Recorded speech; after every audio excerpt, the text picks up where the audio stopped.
ল্যাবে কেমিক্যাল রেখেছিল অভিজ্ঞান। এবার আদালতে প্রমাণ দেখিয়ে অভিজ্ঞান দত্তের মুখোশ সকলের সামনে খুলে দিল বিহান।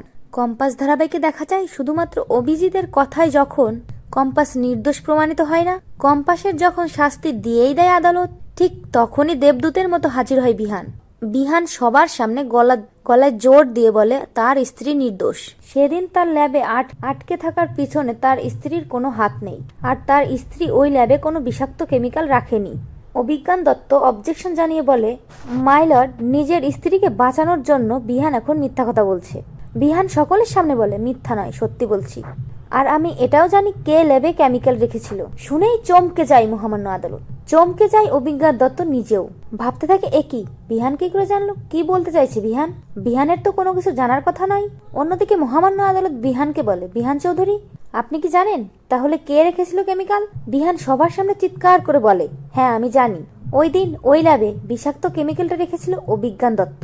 অভিজ্ঞান দত্ত আবারও অবজেকশন জানিয়ে বলে, মহামান্য আদালত, আবারও আমার নামে মিথ্যা কথা বলা হচ্ছে, দোষ দেওয়া হচ্ছে। ঠিক যেমন একটু আগে ঋতুজা চৌধুরী ভুয়া প্রমাণ দেখিয়ে, লাইসেন্সের ভুয়া সই দেখিয়ে আমাকে ফাঁসানোর চেষ্টা করেছে, একইভাবে এই বিহানও ফাঁসানোর চেষ্টা করছে। কিন্তু বিহান মহামান্য আদালতকে বলে, না মহামান্য আদালত, আমি মিথ্যা বলছি না, আমি যা বলছি তার প্রমাণ আমার কাছে আছে।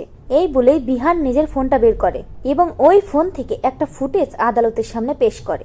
আর সেখানে স্পষ্টভাবে দেখা যায় ওই কেমিক্যালটা ল্যাবের মধ্যে রাখছে অভিজ্ঞান দত্ত। অভিজ্ঞান দত্ত ওই ফুটেজটা দেখে চমকে যায়, ভাবতে থাকে এই প্রমাণ কি করে এলো বিহানের কাছে। অন্যদিকে বিহানের দেয়া প্রমাণই কম্পাস নির্দোষ হয়। আদালত বুঝতে পারে কম্পাস কিচ্ছু করেনি। তো বন্ধুরা, তোমরা চাও তো এভাবেই যেন বিহান প্রমাণ দেখিয়ে অভিজ্ঞান দত্তকে উচিত শিক্ষা দেয়? কমেন্ট করে জানাতে ভুলো না। আর চ্যানেলে নতুন হলে অবশ্যই দয়া করে চ্যানেলটি সাবস্ক্রাইব করো। সকলকে ধন্যবাদ সম্পূর্ণ ভিডিওটি দেখার জন্য। আর কম্পাস ধারাবাহিকের নতুন আপডেট পেতে অবশ্যই ভিডিওতে লাইক, শেয়ার, কমেন্ট করতে ভুলো না।